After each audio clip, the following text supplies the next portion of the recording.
I asked all of you here today, do you have a strong moral compass?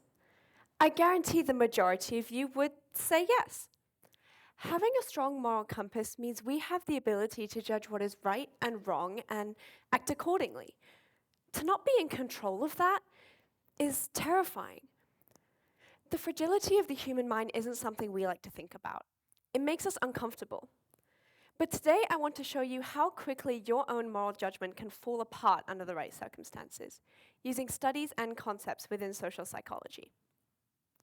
Stanley Milgram was an American psychologist and conducted his experiment in the 1960s, heavily influenced by the events of the Holocaust. His experiment looked at how willing individuals are to follow the orders of an authority figure when those orders conflict with the individual's moral judgment. He was essentially answering the question, could the Holocaust happen in America? This was the layout of Milgram's experiment. In the experiment, the participant asks questions to a learner who is in another room. The learner is strapped to electrodes and receives fake electric shocks administered by the participant for wrong answers to the questions, although the participant is unaware that these shocks are fake. Each time the learner gets an answer wrong, the shocks increase by 15 volts, reaching up to 450 volts, which is labeled as dangerous severe shock. As the voltage increases, the learner is instructed to cry out in pain and at around 300 volts, go silent to convince the participant they are extremely injured or dead. The experimenter is present in the room, encouraging the participant to continue shocking the learner, despite the learner's obvious distress. The results of the study were fascinating. 65% of Milgram's participants continued shocking the learner up to 450 volts, while every single participant shocked to 300 volts. The study illuminated the terrifying idea that anybody can become an agent of evil, willing to blindly follow the orders of an authority figure, despite it going against their morals. The participants trust the experimenter. They believe the experimenter will take the fall for any negative consequences that come of this. So they relinquish any moral obligation they hold towards the learner's safety. The study shows us that we need to be actively in control of our own moral judgment, actively in control of our own actions, if we want to avoid the influence of evil. The Stanford Prison Experiment, conducted by Philip Zimbardo, was able to observe the effects of perceived power on human behavior. The experiment aimed to look at whether the brutality that had been reported amongst guards in American prisons was dispositional, due to the guards' sadistic personalities, or situational, a result of the prison environment. The experiment took place in the basement of Stanford University, with 24 participants chosen as the most normal civilians to take part. The participants were randomly assigned the role of prisoner or guard. The prisoners were stripped of all their personal belongings and referred to only by an assigned number to detach them from their outside identities.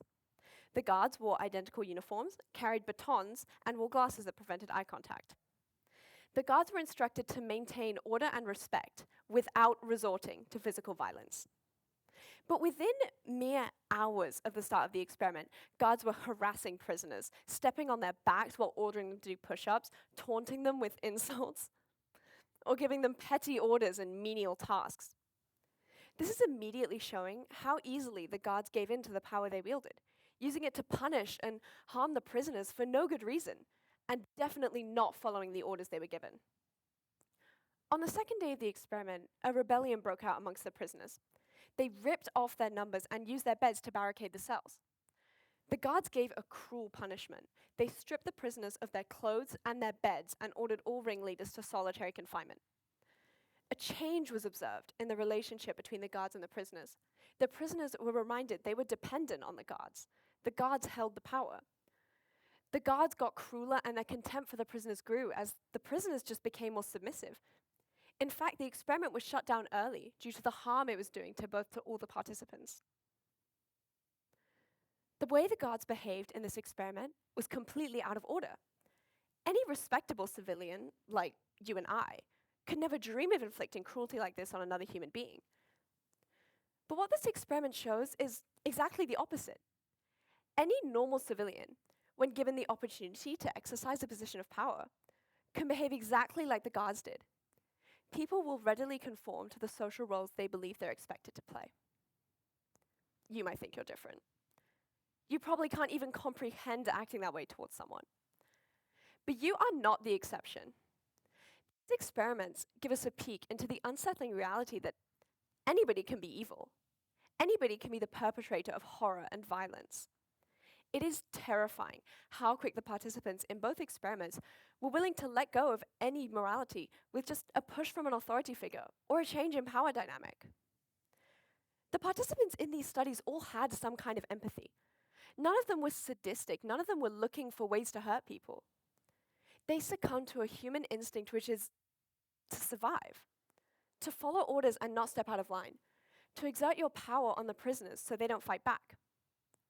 To be truly good, we need to step away from these instincts.